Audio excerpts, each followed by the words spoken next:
Warning, the following opinions are that of my own and not of the larger whole of any fandom. Also, while major adult content will never be shown and or allowed, some adult language may be used at any time. Viewer discretion is advised. Welcome to interview number 2 with Lee Tockar, the interview that went so long he had to cut it in two just for you. Oh my god, I'm not gonna stop laughing. You're doing Anyway. fine, son. You're doing fine. Alright, we got a couple questions from one of my buddies, Red Rob from YouTube, who commented on a video that I did announcing this whole thing. Sadly not a lot of questions on that one, believe it or not. Okay. I'm disappointed, guys. Well. Anyway, his first question was, okay, full disclosure. When I watched this cartoon back in the day, I did not like it. Just straight up, I did not like it at all.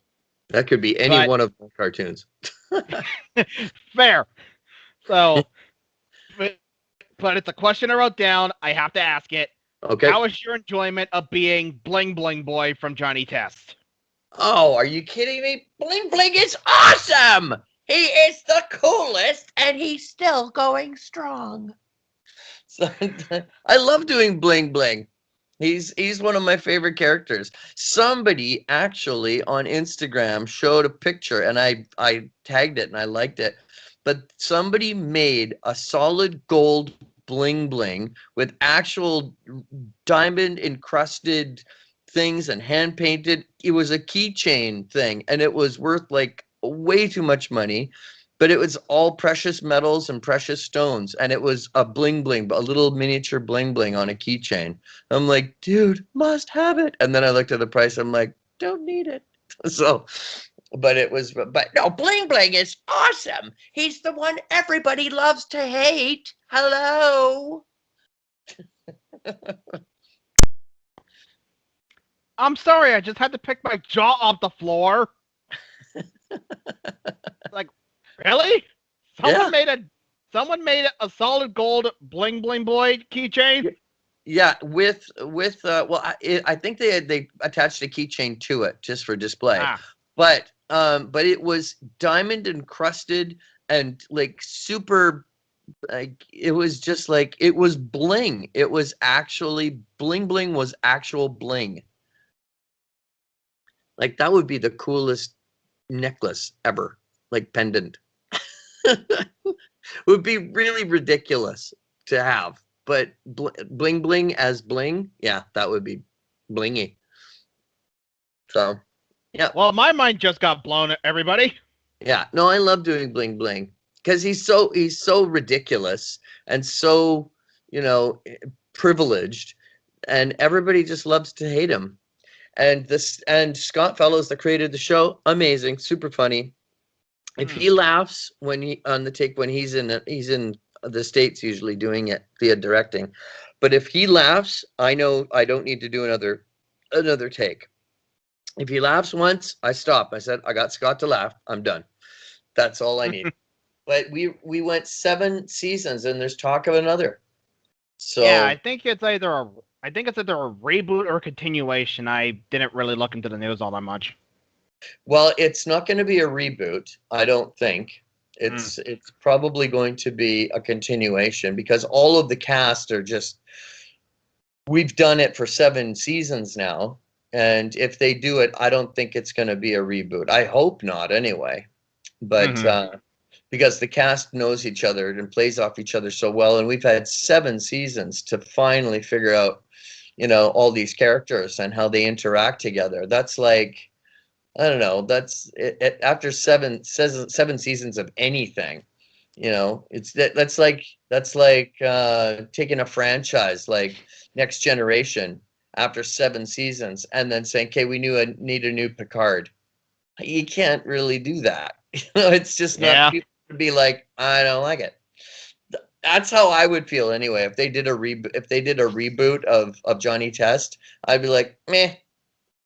Not just because it's not paying me, it's because that cast is so special, and the kind of interaction that we have together, that it's like, again, hashtag my cartoon family. That's something I've been trying to get out there for a long time. Hashtag my cartoon family. So if you see it out there, that's mine. Yep. Wow, that was a long question just regarding Bling Bling Boy. Dear God. I know. Well, you caught me on a talky day. So anyway, next question. I won't. I'll keep my answers shorter for you. Oh, you're fine. You're fine. You just cut it all out anyway. I love the long answers. Okay. All right. Next short question. Well, next long answer. We got. Okay. When I looked this one up, you actually have quite a few roles on this show, but which role in the show Mucha Lucha do you find yourself memorable almost years later? Oh, I did a character called the Flea. I think his name was the Flea. oh no, El Loco Mosquito. He was Loco Mosquito. Yep, that's the one. Yeah, I loved him. God, I can't believe I just pulled that one out of my bum. Holy cow, that's stepping into the Wayback. That's stepping into the Wayback machine. Yeah. See, El Loco Mosquito. See, I wouldn't be able to do this right now because of all the BIPOC and all the thing like that. So, it's like, oh, that's stereotyping. You're stereotyping me, man. I'm Mexican. You know, I don't sound like that. Yeah, but you're not a mosquito, so, shut up. Okay, next question. Sorry. Stuff up, people. So anyway, next question. Am I wearing you out? I think I need a few seconds. Jesus. He's got the vipers. He's got the vipers. Yeah, good Lord. I think I'm coming down with a case of the vipers. All right, and take your time. You can edit out all this stuff anyways. Today we're talking to Lee Tockar. Hi, that was Lee Tockar. Next time we're talking to somebody else who doesn't take up all my time. Shortest interview ever. Hi, everybody. Didn't even get to say hi, everybody. Oh, dear Lord. Okay. Anyway. All right. My personal next question. What was it like playing Vile in the Ruby-Spears Megaman Cartoon episode Mega X, considering that a lot of fans compared Vile to Boba Fett? Heck, in one of the games, Vile was repainted green, which I'm pretty sure was an unintentional nod to the joke. It's also kind of sad you weren't credited as Vile in the episode since you were amazing in that. Yeah, I don't know why I wasn't accredited with that, but I was accredited in some of the places that I found it. But I don't know why. And we did cover this whole thing originally with the Boba Fett tie-in. But I loved playing it. Number one, because they were paying me. And number two, because I found Vile very easy to do. He's just not a bad idea. Or no, not a bad plan for a human. And he just had he's just very kind of quiet and speaks his mind very plainly. But you can tell that he's thinking about destroying things in his mind, So, but it was an easy voice for me to do. He was very casually laid back, evil, yeah, I love doing the character. I love any cartoon that pays me, yes, but I like that character because it was so easy for me to do. It was very casual and right in the pocket. It's my hungover college kid voice, Hungover college kid voice. Hey, has anybody seen my socks? I can't find my socks.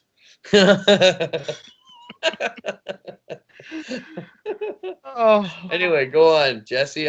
Next question. So, when I was actually looking up when I was looking you up and I was looking at your IMDb for the roles you've done, one of the roles that I've noticed that you did that my friend DLBot noticed that he went absolutely crazy for, and he's actually got a question later on, was when the news of a CGI Bionicle movie was announced, which character did you originally want to audition for? Obviously, the end result was Makuta, but that was the only one I wanted.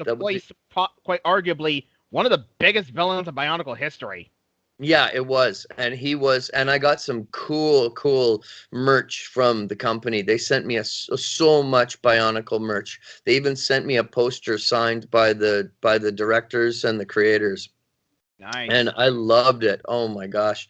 Yeah, Makuta was great. He's the only one I wanted to try for. Ooh. Yeah. Nice. And there was another actor in town that was going to try for it. He ended up getting something else. I will not tell you his name, but he is a prime example of taking seriously the non-disclosure agreements that you have to sign, because he showed up to the table read. He had signed the NDA, and then on his social media, like a couple days later, they caught him talking about the show and his character in it, and he was gone. So, but Makuta was what I wanted. Makuta was what I got. Makuta was all that I wanted. And even though they pitched my voice down a little bit, I could still do that. I have that kind of ability to make my voice sound as though it's pitched. Like, the mask of light. My brother must slumber. And he was very down deep in this sort of range. but because I could already do that, they just tweaked it down even more. And then, He had this sort of evil quiet. you know, Their will must be destroyed. so I loved it because here's a little secret that's not really a secret to anybody that's a voice actor. If you're listening to your sound in your headphones of your voice when it's pitched, it's just like it's a dream come true. So when they pitched me down in my voice, I could really get into the character because I knew the acting beats. But then to hear my own natural sounding voice, and then in my head, It sounds like this. They just pitched it way down. and I was like, "That's so cool! That's me!" So I love it. I Wow. love, like, Makuta was the only one I wanted, and he was the only one I got, and I was very thankful. And I never told a soul, so I kept my role. Wow. It's just. Getting a Damn. lot behind the scenes That's why stuff. NDAs are a pain in the ass, people. All right, next question, Jesse. All right. Oh man. This one I had to look this one up because unfortunately I did not watch any episodes of the Darkstalkers cartoon because Oh yeah, I don't think Jonathan Talbain. it aired on any network because I think I was like 5 years old when the show dropped. But when you Yeah. heard about the show when in the audition stage, what was it like auditioning for and landing the role of Jon Talbain, the wolf of the series? I loved it because I had studied accents when I was a kid, and so Jonathan Talbain was just his sort of Londoner, like an East London character, but he had this sort of really gravelly voice like this, and so he sounded a little posh, but a little bit East Ender London, and so it was like Cockney almost. And I loved it because I'd been practicing my UK accent since I was a little boy. And so when I got it, I was the only one, I think, that pulled out the UK accent, and I think that's why they gave it to me.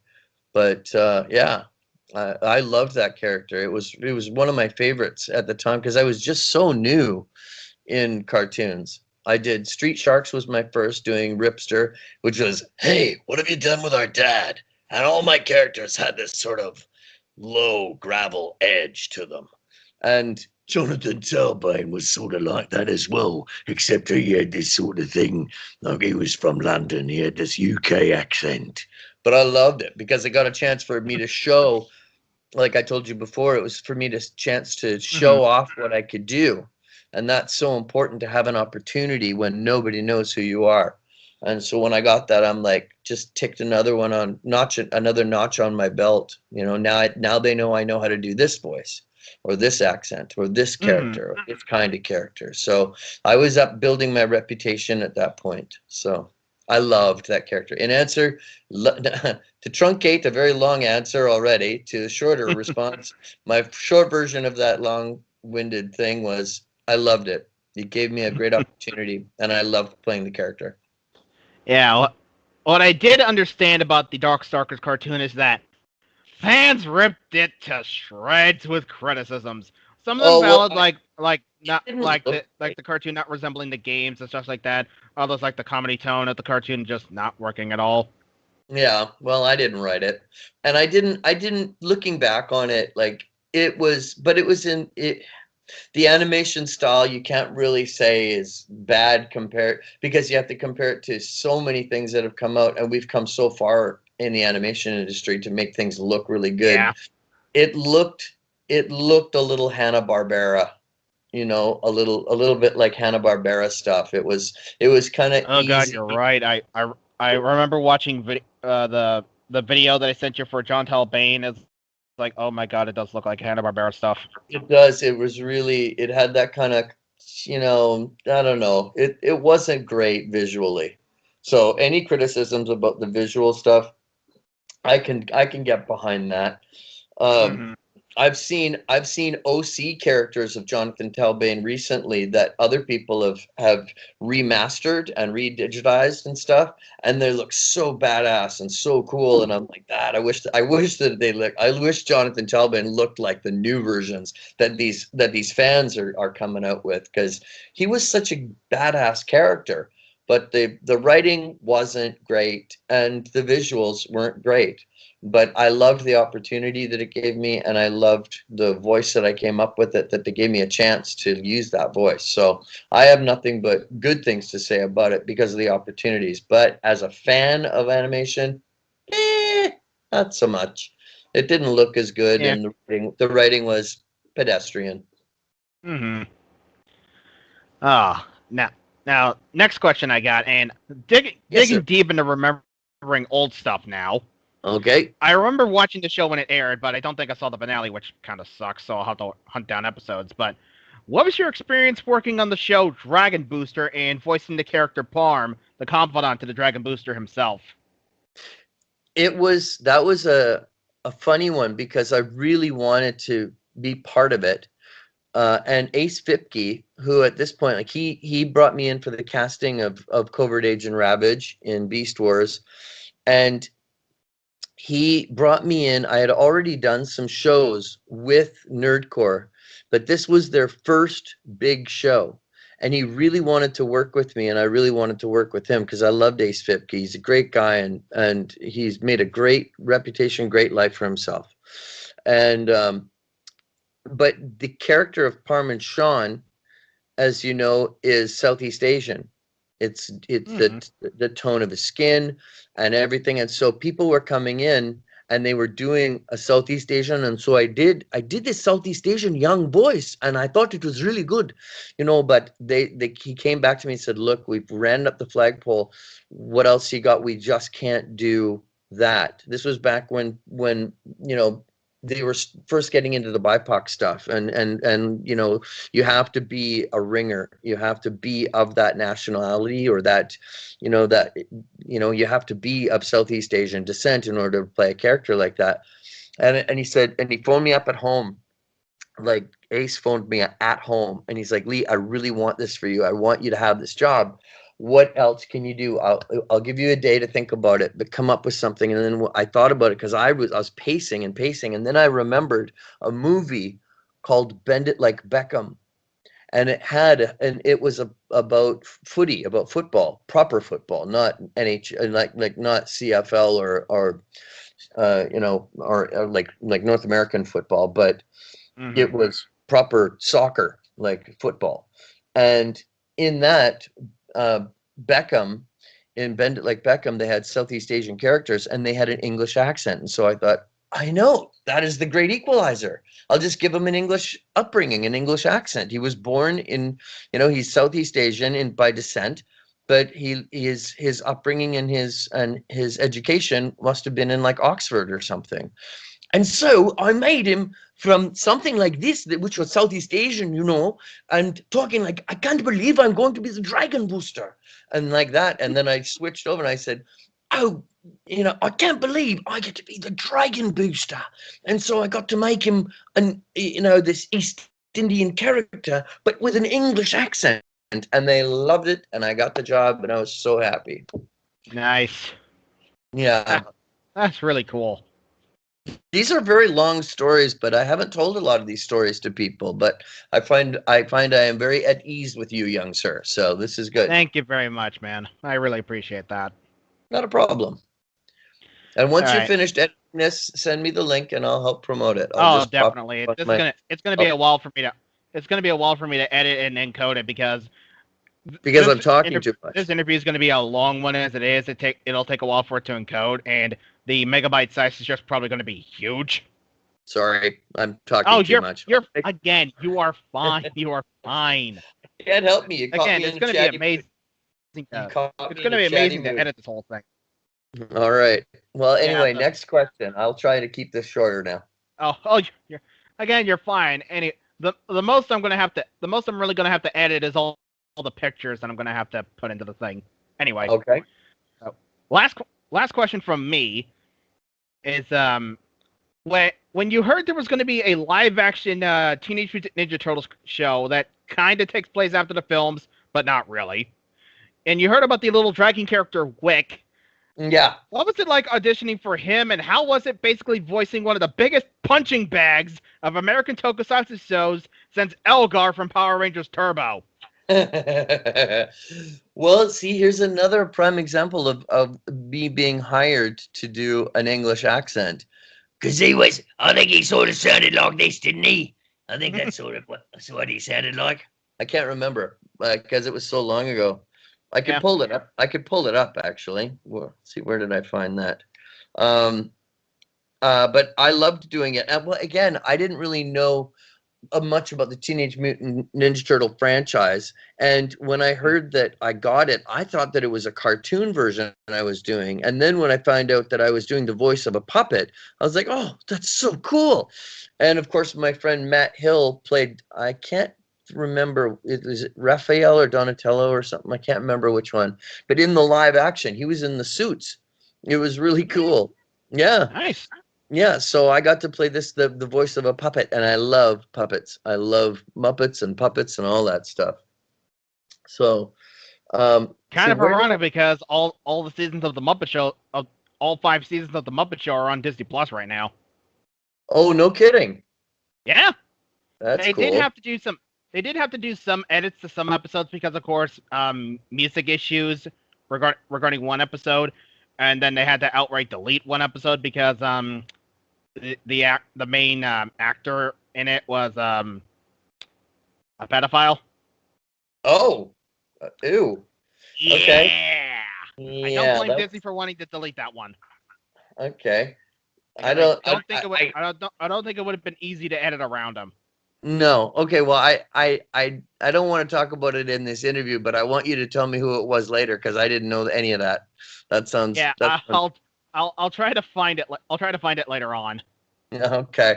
Excellent. Well, you can tell me off record because I don't want to Yeah. I don't want to obviously. spend our interview time talking about pedophilia. That's not really. Oh, Hey, that's kids, gather freaking around the old late. YouTube here. Oh God.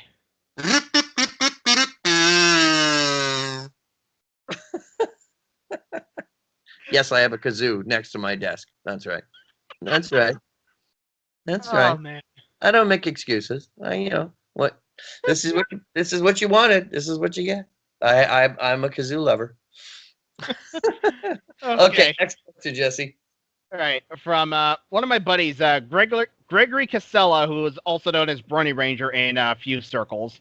Okay. He asked me on my YouTube channel, "What did you feel like?" Let me start that over. How did you feel like playing the character Snips on My Little Pony: Friendship is Magic? Oh, I love Snips. He was a really cute little character, you know? And I have this really high-pitched gravelly voice, so I can do the deep things down here. But I can also do the really gravelly things up here. So I just liked it because he's sweet and silly and not very smart. So I loved doing Snips. He was very well loved considering he wasn't one of the main 6. Excuse me, I just had to pick my jaw off the floor again with how you just answered that question in the Snips voice. My God! Yes, I did. Well, that's what I do. Of course. What do you expect? I'm just gonna say, oh, doing Snips was really cool. Yeah. Next question. Wow. Boring. That's like, of course I'm gonna answer your questions in the voices if I can remember them. Oh my God. And Stephen Magnet from that. There was 3 really cool characters that I liked playing in My Little Pony. One was Yeah. The Snips, which is basically like a whole bunch of characters that are gonna sound like this. and Stephen Magnet, who was the first openly fabulous character. He was the sea serpent. Like, oh, my mustache! A little purple cloud just whisked in and took my mustache. Oh, what a world! What a world! And of course, Oh my god. everybody knew that he was LGBTQ, but no, everybody's called him fabulous. So I was very honored to play an openly LGBTQ character. Which, and I don't care what anybody says. If you listen to that voice, and you're not gonna think like, that's a straight guy. That's not. He's not. He's just fabulous. But because it's an animated cartoon character, you can't actually say that. But I was quite proud. I was proud of that character, and I got to be. And I think this would never happen again. I got to play an actual Southeast Asian character for Coriander Cumin, and I was there up against other people's right who would come in, and they were trying for same role, but I'm trying to speak Urdu as well. So I don't. It's not making fun. It's having fun, and it's cultural appreciation, not cultural appropriation, if you're actually trying to study the culture. And so there was some people from Southeast Asia that I was up against, and they're like, "What are you doing here, man?" And I'm like, "Oh, I'm just here to take food out of your fridge, And then there's 3 of them, and then there's just me and one other guy, and he's Southeast Asian. And the next time we had a call back, he's like, "You, what are you doing here, man?" And I said, "I told you, I'm here to take food out of your fridge, put it into my fridge." And so I got to play Coriander Cumin, and I don't think I would ever be able to allowed to do this again. I don't think.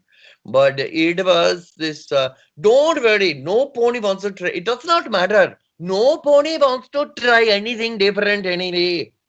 So I got to play that character. I was really happy that I got to play that because I was studying Urdu at the time. Nice. Yeah. So anyway, long-winded question. I remember quite a few things regarding MLP. Is like, I remember listening to a YouTube channel by the name of Bronies React, and they did a video regarding the 100th episode of My Little Pony, which is where Stephen Magnet showed up. Got married, and my character flipped the script on everybody, and I was like, "The marriage is everything, like the wedding is everything." So I went from this super wonderful little character to like, "Harvey Firestein, do not mess with me. I am coordinating this thing. Get out of my way." And so I totally flipped the script on all the people. I remember quite a few things from that episode of Bronies React, which I'm representing a lot of different YouTube channels in this, so I'm probably gonna link them all in the description below. But yeah, I remember one bit in the episode in the video that they did where a lot of different bronies actually reacted to the episode, and it was edited. I saw that one. They're like, "What the hell just happened to Stephen Magnet?" I was like, especially with the spa parts, I was like, "What the frick kind of accent is that?" And then I took him from this cute little voice like this to Harvey Firestein. And again, another iconic LGBTQ character that I just thought it was a neat transition, and they let me do it. So yeah, I especially remember a couple of bits from the episode where when you said, "What did you expect, a bugbear?" And then Dusty Cat immediately responds with, "What did you expect, the Spanish Inquisition?" Yeah. And then nobody expects the Spanish Inquisition. And then of course the other thing where Octavia and Vinyl Scratch collected a whole bunch of background ponies with the friggin' base cannon, and they tripped on the friggin' Twilicane, and there was like a bit of a montage of everybody reacting to the Twilicane thing, and there was like a little like still screen of a lot of the staff of the show in horse masks, and the only way you were able to see it is if you freeze framed it. So that wasn't crazy. That wasn't the crazy part. But then you voiced Gummy in that scene. Oh my god, that was the coolest. And that was, everybody went nuts. It's like, Gummy can inner monologue? What? yeah, that was really cool. I really loved that inner monologue bit because he is Gummy the existential alligator after that. Because he never spoke really. He just kept licking his eyeball, and that was all he did. But when they gave him this existential inner monologue thing, and it was just they just said, "Sound like you, just sound like you." So I just sounded like me, like we're all just one bug bite attack away from oblivion, you know. And what of the gator flank a blank? Because I had no cutie mark. Yeah.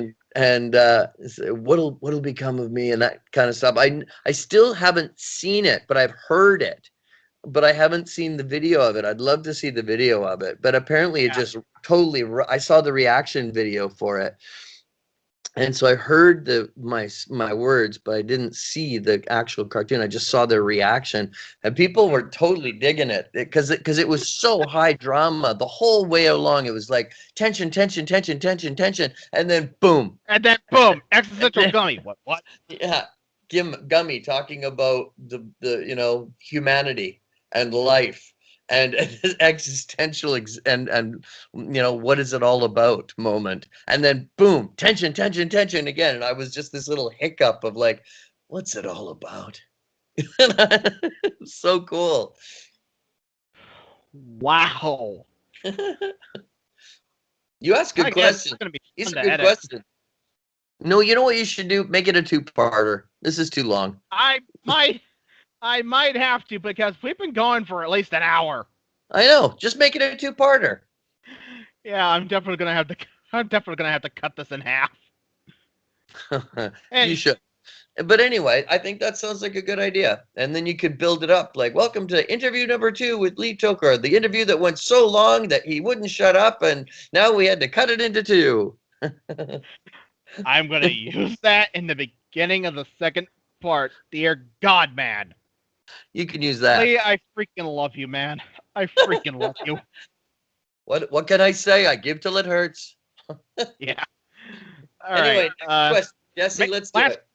Okay, last question that I've written down for you from my friend DLBot2016, who's really treated me like a real brother due to stuff that I've had to deal with, but I won't get into here. Well, He asked we can talk about that too. He asked, if ever given the chance, is there any role that you've done in the past that you would like to play again? Oh, I definitely want to play Dr. Frog again. I wish League of Super Evil would come back. I loved that character. I really did. And Kate and Mim Mim, I loved playing Mim Mim. It's a preschooler show, but it was so funny. And Yakety Yak, I love playing that because Yakety is just really silly, you know? And I just really love playing this little character, you know? and yeah, but I think one of my favorite roles to do was I wish that Pronto the Magnificent, George of the Jungle, and Dr. Frog in League of Super Evil. Those are some of my favorite roles. Pronto the Magnificent, because he was absolutely ridiculous. And he was always super scared like this. He would suddenly sound like this. And then he was, no problem. I am an incredible tracker, and I am not afraid of, what is that?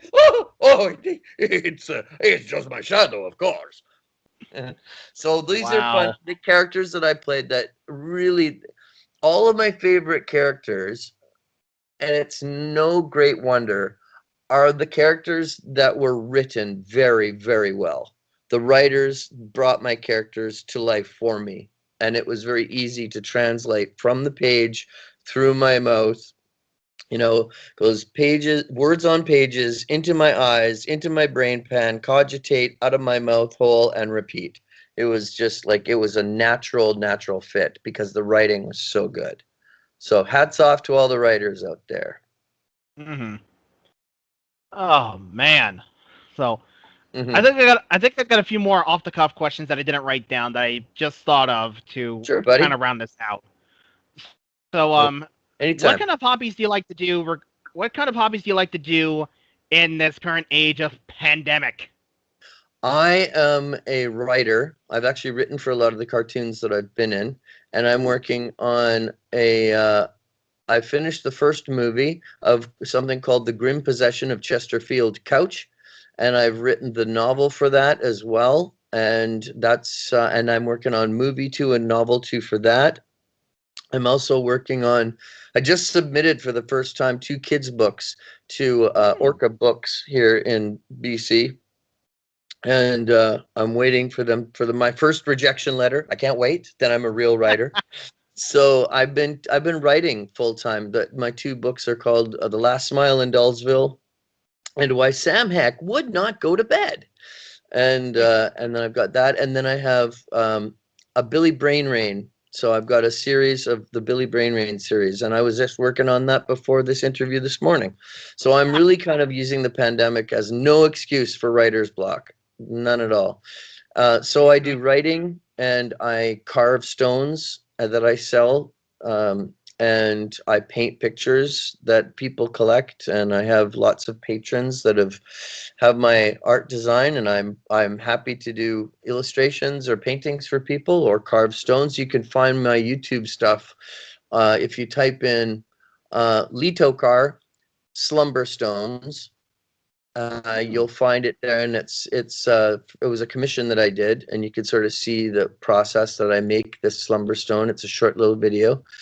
And then there's another one called My Paintings. You could find it at Lee Tockar, String Theory of the Gods, and it's a dedication to my papa after he had passed away, and it's a land bridge between this world and the next. An ethereal land bridge, and yeah, and the connectivity between dimensions and all that stuff. But it's a lovely little dedication video for my dad, so you can sort of see my painting style as well. And yeah, so anything involving art, Jesse, that's what I like to do. I like to paint and carve and write and draw and illustrate and voice act, and I do video editing and audiobooks and anything. So I'm a recluse anyway, but the pandemic hasn't affected me too much. The thing that people are having a hard time with, I think now though, sir, is that people, so even people that like myself that are okay with being alone are feeling a little lonely, and that's shitty. So I feel bad for people. I can swear on here, right? Yeah, I don't monetize this stuff. You're fine. Okay, well that's fine. I'm usually a pretty PG guy anyway.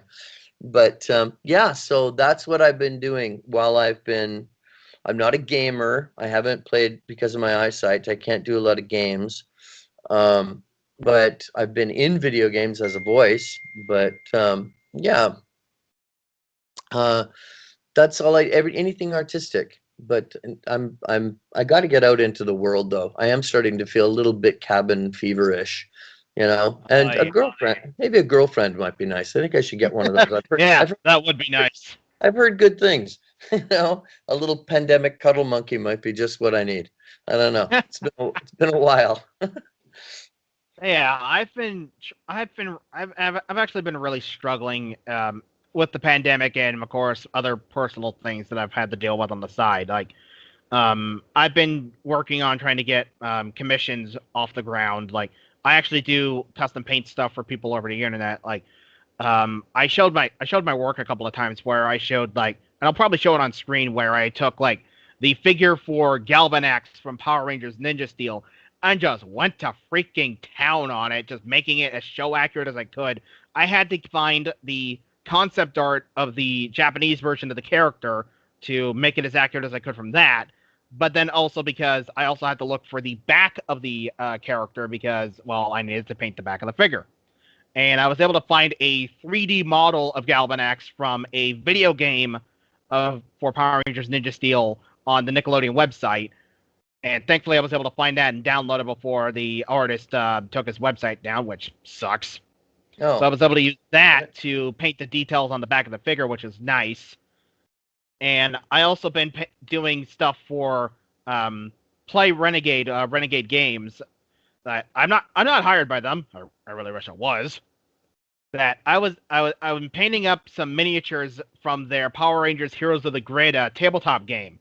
Okay. And the miniatures are really nicely detailed. Like there's a bunch of stuff like obviously some stuff based on the original series, some stuff like the Shattered Grid event from the comics. Well, you should post some pictures of this stuff, because if I start to promote you and everything, because I find you a very amicable young fella.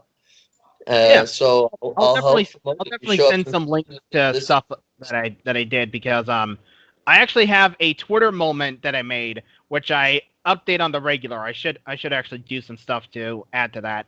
I made that where I had to literally work for that. I had to find the first tweet I ever did with painting the miniatures, and I was able to just categorize each one by the day that I was able to do miniatures for Play Renegade. Right. And it was just incredible trying to track them all down. Well, you have a And lot of intuitiveness. You really do pursue what you want, and you're very good at it, at doing research and finding what you want to do. And I think that's commendable. This is one of the reasons I chose to do this interview, because I know that you have your own problems. You don't have to talk about it, but you can tell people what that is right now if you want, because I don't mind telling people that I'm legally blind. Honestly, it's a really tenuous situation that I really don't want to bring out into the open because it would just be a lot more trouble than it's actually worth. I understand. All right. But Well, yeah, I'm glad that you didn't tell everybody that you're like a double agent, and you're a secret agent, and you're multi-millionaire, and you have a Batman suit. yeah, the multimillionaire thing. I wish. Yeah. But anyway, you know what? This has been a great interview, my friend. And if there's any other last parting questions that you have for me, I'd be happy to answer. And once you're finished this two-parter, I think it should be a two-parter, because I was very long-winded. Yeah, you are finally. This was honestly some of the best time I've ever spent with anybody. It's just so insane. I am literally gonna have to figure out how to cut this in half because we literally just spent like almost an hour and a half just talking. I know. That's been very easy. That's what good interviews are supposed to sound like. It's supposed to be easy breezy, lemon squeezy. Yeah, it's like my first interview with Mike Pollock, because I only had like about 9 questions written down for the guy, and the interview only lasted like 13 minutes even after editing. And that was because Mike Pollock only does like 15-minute stuff, which is understandable. That's his policy and stuff like that, and that's perfectly awesome. I just wish I had more questions for him regarding the research I did for him. And then the research I did for you, like the research I did for you was only like 15 questions, and we managed to get about an hour and a half out of it. Well, sometimes you just can't shut me up. But that's because I wanted to do this interview, and I wanted to do it for you. And I've been doing, like I said, I've been doing these kind of interviews for a lot of young podcasters and vloggers and stuff recently, because I want to give back a little bit, and I don't mind. So I'm in my home in my pandemic mode, and and I have the time in my day. I make sure I schedule my writing time and my art time and my me time and my cooking time. I love cooking, but my time that I give back in these sort of interview situations, that's what I've been doing lately. So if I can help out, promote you, and promote people like you, then that's what I'm going to do. Yeah. I'm not fancy like that. That's actually the thing, folks. Lee actually sent me an interview that he did with a guy fairly recently to use as reference for questions, and I did not end up using it at all. Well, it was a totally different kind of interview. He was a Muppet. Did mean to watch that interview. I'm sorry for talking over you, but I really did mean to watch that interview to try and get a reference for questions that he asked that I shouldn't ask you again. But I never got around to it. That's okay. You were good, and I chose my responses in accordance with sort of moving around answers that I had already given in that other interview anyway. So that's just fine. The onus was on me as well, the burden to make this special interview special and different from the other interviews that I've done with people.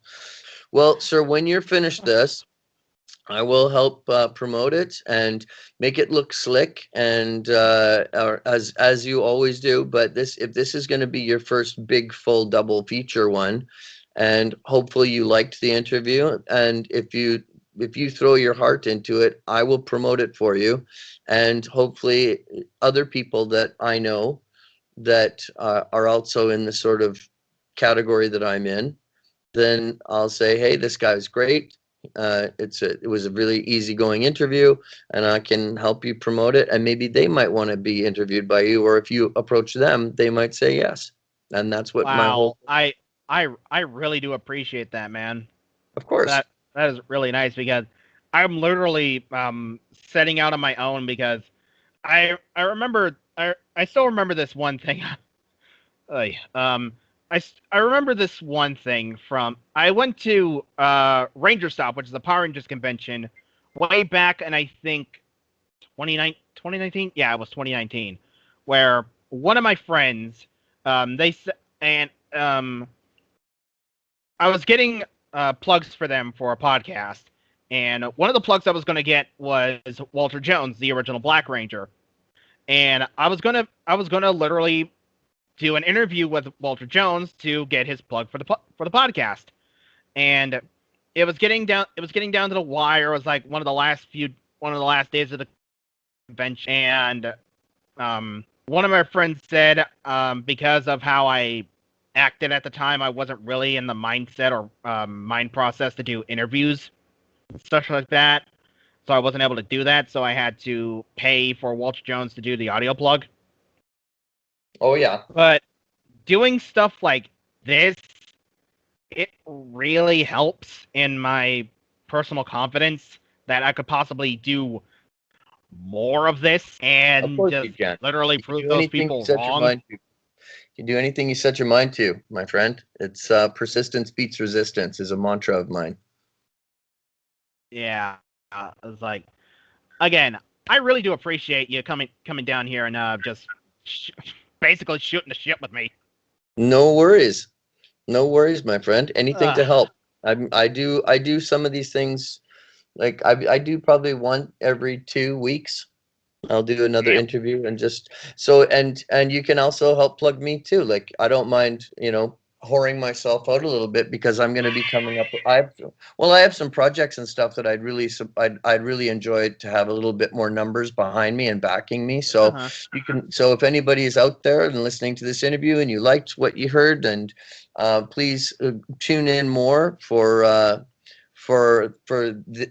these interviews and more to come, and look me up at Lee Tockar on Instagram, and Lee Tockar, LeeTockar on Twitter, and on my Facebook. And I'm going to be promoting stuff through my fan built page is coming back, FANBUILT. So that is a company that I'm relaunching. And Nice. I also have my Grim Possession Facebook page, GRYM Possession, and I have a YouTube channel called Daily Life, DAYLEEFLIFE, Daily Life.